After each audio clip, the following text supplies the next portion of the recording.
Once you've run through stage 2, it's time to start the cycle all over again with stage 3. Make sure that your tumbler drum is 2/3 full. If you used plastic pellets as your filler medium, you want to make sure that you go in with new pellets or pellets that are designated for stage 3. You don't ever want to move your plastic pellets with your rocks through all of the stages because they become contaminated and the coarser grits will stick to them and you will slow down your process and potentially damage your final product if you do that. If you're using the ceramic pellets, they can stay with your stones and run through every cycle. It's important to know that as you're running the ceramic pellets, they will erode along with your rocks. They will shrink in size.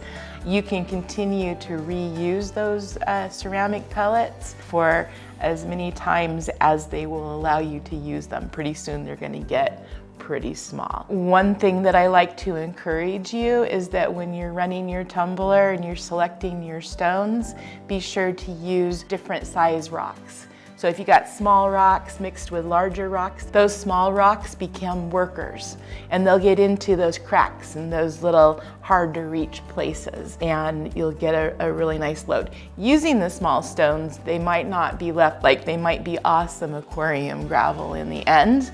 They're going to be pretty small, but they'll still be beautiful. So stage 3 is your pre-polish stage. It's setting up for a successful polish with stage 4. So when you've completed stage 3 and you can feel the stones, they'll feel kind of velvety, they'll kind of start to get a little bit of a shine to them. They'll be very smooth to the touch and they'll be ready for stage 4, the final polish. So stage 4 is the final stage, and to me it's the most exciting. All of that work that you've done and all of the time that it has taken, it's finally going to pay off. And you will have a finished stone. You'll have a batch of shiny rocks.